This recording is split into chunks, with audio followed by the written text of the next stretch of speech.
ঘরের চাবি হোক বা মনের, তাকেই দাও যার উপর তোমার পুরো ভরসা আছে। মানুষের জীবনের সবচেয়ে প্রয়োজনীয় জিনিস হলো মানসিক শান্তি, টাকা পয়সা নয়। হয়তো আমি তার যোগ্য না, কিন্তু তার যোগ্যরা যেন আবার তাকে না ঠকায়। শুকনো পাতার মতো হয়ে ছড়িয়ে ছিটিয়েছিলাম, তুমি এসে কুড়িয়ে নিলে, তাও আবার পোড়ানোর জন্য। তার মায়ায় ডুবতে 7 দিনও লাগেনি, অথচ মায়া কাটতে 1 জনম পার হইয়া যাইব। তুমি আমার সারা জনমের আক্ষেপ। খুব শখ ছিল তাকে নিজের করে পাবার, পরিস্থিতি আর টাকার অভাব আমাদের এক হতে দিল না। সব মনে থাকবে, কারা জড়িয়ে ধরেছে, কারা এড়িয়ে চলেছে। সময় থাকতেই নিজেকে শুধরে নাও, না হলে আর সময় পাবে না। যার সহ্য শক্তি বেশি, সে একদিন সাফল্য অর্জন করতে পারে।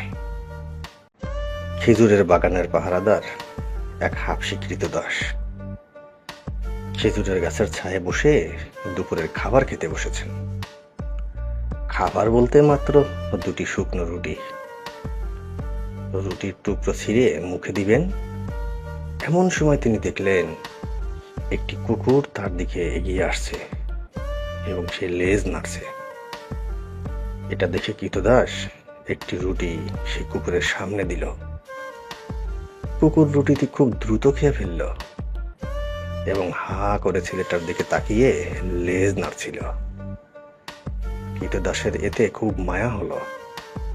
কুকুরটি খুব ক্ষুধার্ত, এটা তার বুঝতে বাকি রইল না। তাই সে দ্বিতীয় রুটিটিও কুকুরের সামনে দিল। কুকুরটা মজা করে রুটি খেয়ে তার ক্ষুধা মেটাল। কিন্তু কৃতদাস, সে আর কিছুই খেল না। তার যা খাবার ছিল তা সে কুকুরকে দিয়ে দিয়েছে। এখন সে উপোস রয়ে গেল। তবে তার মনে ভীষণ আনন্দ হচ্ছিল। একটি ক্ষুধার্ত কুকুরকে খেতে দিতে পেরে তার মন জুড়িয়ে গেল। এবার সে না খেয়ে আবার নিজের কাজে লেগে গেল। পাশেই গাছের ছায়ার পাশে বসেছিল সাহাবী আব্দুল্লাহ ইবনে জাফর। তিনি কৃতদাসের সব কিছু মনোযোগ দিয়ে দেখলেন। তিনি কৃতদাসের আচরণ দেখে বিস্মিত হলেন। এমন উদার মানুষ হতে পারে, নিজে না খেয়ে কুকুরকে খাবার দেয়। কিছুক্ষণ পর জাফর সাদেক ছেলেটির দিকে এগিয়ে আসলেন। বললেন, হে খাদেম, তোমার প্রতিদিনের খাদ্য তালিকায় কি থাকে শুনি? কৃতদাস জবাবে বলল, কিছুক্ষণ আগে আপনি যা দেখলেন তাই আমি খাই। আচ্ছা, বুঝলাম। তুমি তো 2টো রুটি নিয়ে খেতে বসেছিলে, তুমি এগুলো না খেয়ে কুকুরকে কেন দিলে? জবাবে কৃতদাস বলল, জনাব, আমাদের এই এলাকায় কোনো কুকুর নেই। আমার মনে হয় এই কুকুরটি ক্ষুধার তাড়নায় অন্য কোন এলাকা থেকে ছুটে এসেছে। কুকুরটিকে খুবই ক্ষুধার্ত মনে হলো, আর আমার মনে হলো আমার চেয়েও তার ক্ষুধা অনেক বেশি। তাই আমি না খেয়ে রুটি 2টি তাকে দিয়ে দিলাম। আব্দুল্লাহ আরব জিজ্ঞেস করলেন, আজ রাতে তুমি কি খাবে? কৃতদাস বলল, আজ রাতে খাবার মতো আর তেমন কিছুই নেই। খাদেম ছেলেটির কথা শুনে সাহাবী আব্দুল্লাহ ইবনে জাফর মনে মনে বললেন, লোকেরা আমাকে অনেক দানশীল জানে, আসলে কৃতদাস আমার চেয়েও বেশি দানশীল।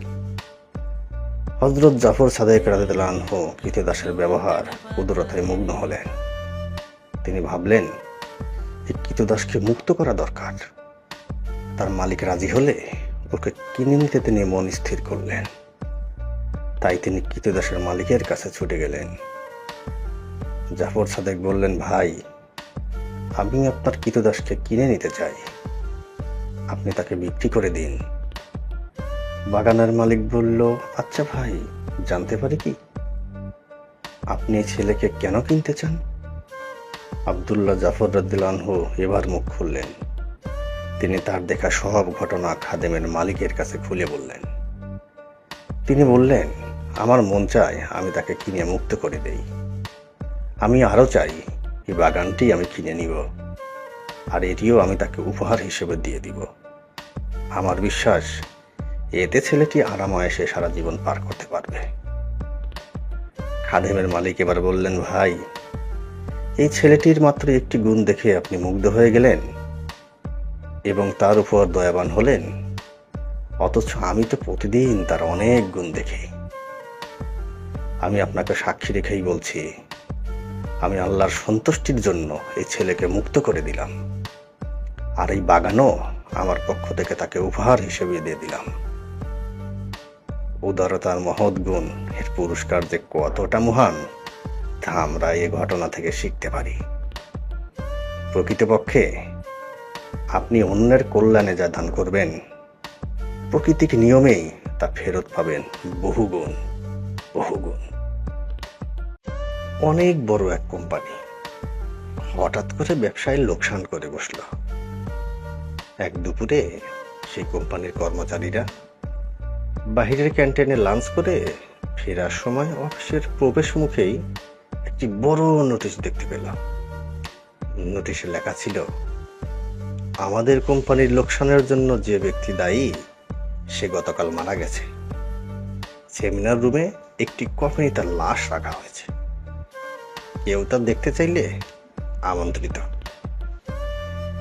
একজন সহকর্মীর মৃত্যুর খবর শুনে প্রথমে লোকেরা খুব দুঃখ পেল, তবে এরপর তারা সবাই কৌতূহলী হয়ে উঠল এই ভেবে যে আসলে কে হতে পারে সেই ব্যক্তি।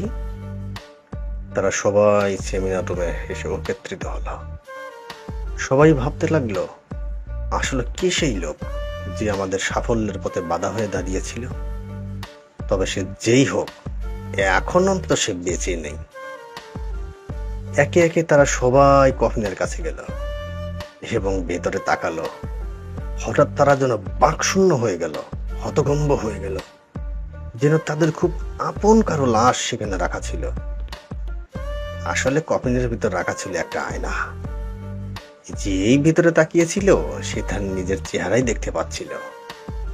আয়নার এক পাশে একটা কাগজে লেখা ছিল, তোমার সাফল্যের পথে বাধা দিতে সক্ষম শুধুমাত্র একজনই আছে গোটা পৃথিবীতে, আর সে হচ্ছে তুমি নিজে।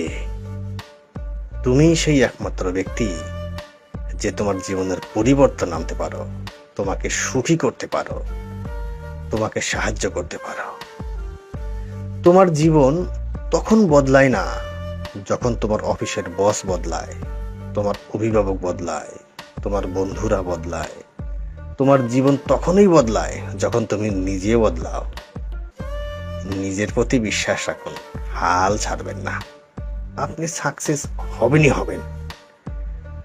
বন্ধুরা, ভিডিওটি ভালো লাগলে অবশ্যই লাইক, কমেন্ট, একটু শেয়ার করবেন সবার সাথে।